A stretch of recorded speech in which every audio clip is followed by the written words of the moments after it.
पायी चाललेली भक्ती, मथुरपर्यंत पोचलेली श्रद्धा. पाय थकले तरी मन थांबत नाही.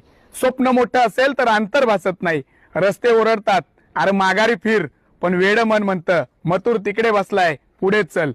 आज मी इथं उभा आहे तो प्रवास सांगायला, जो फक्त 300-350 किलोमीटरचा नाही, तर तो एक निष्ठेचा, वेडेपणाचा आणि खऱ्या चाहत्याच्या मनाचा प्रवास आहे.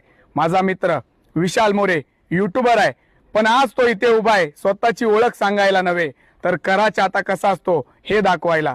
मथुर हे नाव घेतलं की शर्यतीचं मैदान आठवतं, माती उडते, श्वास रोखून धरलेले क्षण आठवतात.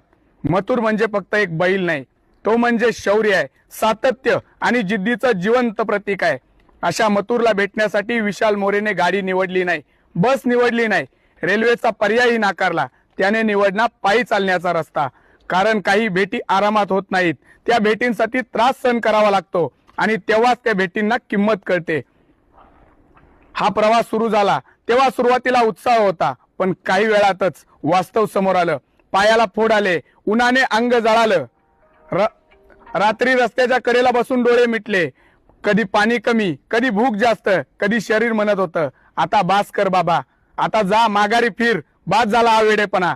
पण मनात एकच वाक्य होतं, मथुर वाट पाहतोय. लोक विचारायचे एवढं कशासाठी, अरे बैलच आहे ना तो, इतकं वेळ कशासाठी. पण ज्याला समजतं त्याला सांगावं लागत नाही, आणि ज्याला समजत नाही त्याला सांगूनही कळत नाही. कारण हा प्रवास होता स्वार्थासाठी नाही, प्रसिद्धीसाठी नाही, हा प्रवास होता श्रद्धेसाठी. खरा चाहता तो नसतो जो फक्त फोटो काढतो, जो फक्त स्टेटस ठेवतो, जो फक्त नाव घेतो. खरा चाहता तोच असतो जो त्रास सहन करतो, जो स्वतःला विसरतो आणि ज्याच्या मनात एकच ध्यास असतो, आपल्या आदर्शाला प्रत्यक्ष भेटायचं. विशाल मोरेंचा हा प्रवास तरुणांसाठी एक धडा आहे, आजच्या पिढीसाठी एक आरसा आहे. कारण आज आपण मोठी स्वप्न पाहतो आणि त्यासाठी चालायला तयार नसतो. इथे मात्र एक माणूस चालत चालत सांगतोय, स्वप्न खरं करायचं असेल तर पाय दुखले तरी हरकत नाही. आणि जेव्हा हा प्रवास संपेल तेव्हा विशाल मथुर सोबत उभा राहील.